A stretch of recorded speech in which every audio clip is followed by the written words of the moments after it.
Hello, everyone. Everyone's an educator. PonderCast episodes are to help share things with parents, teachers, and students. Tonight, let's take a look at some new features on the iOS 12. So the new iOS 12 is out, so let's check it out. If you hit the settings right there, you'll notice that right away it tells you that I've been on my device for 49 minutes, I spent 6 minutes on social network, and it just breaks it down from there. Underneath that, you have downtime. I set this up for almost midnight to 5 a.m. to encourage me to stay off my device and get some sleep.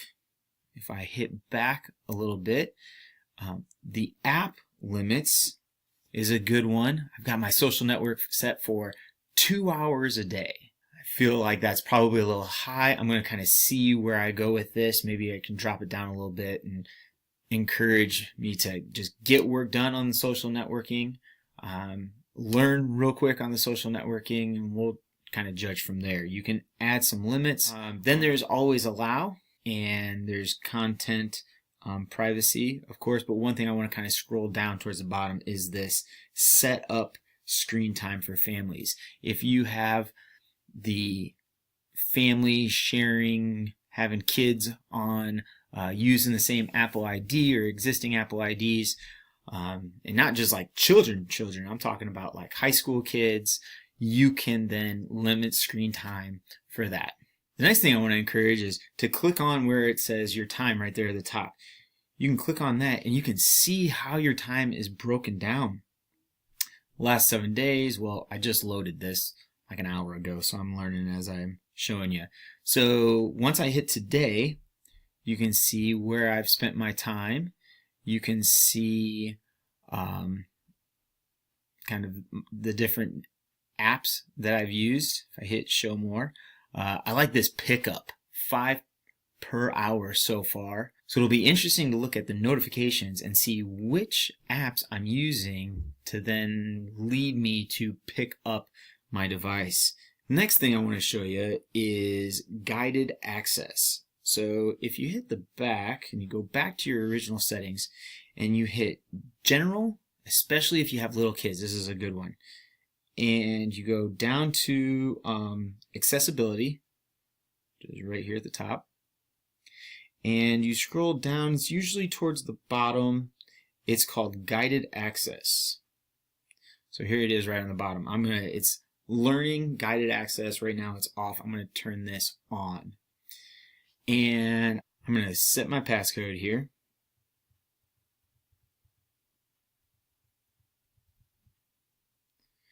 All right, I'm going to hit the back.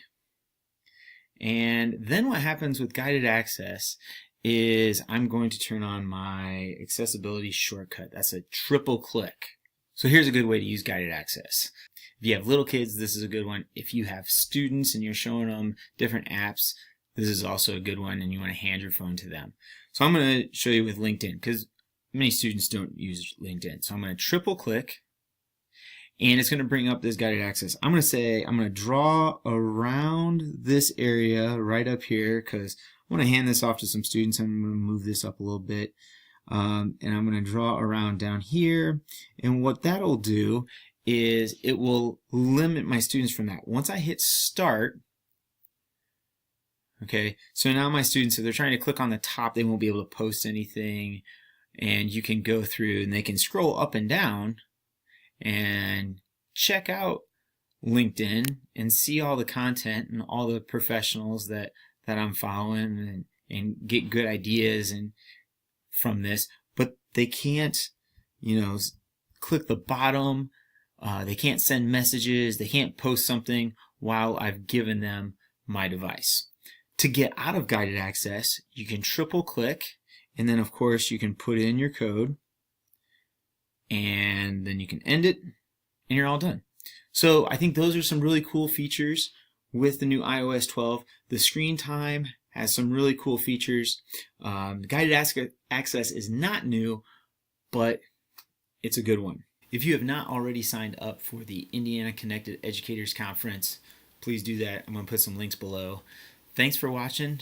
Don't forget to like, subscribe, share this video, and I'm always looking for parents, community members, educators to share what they're doing.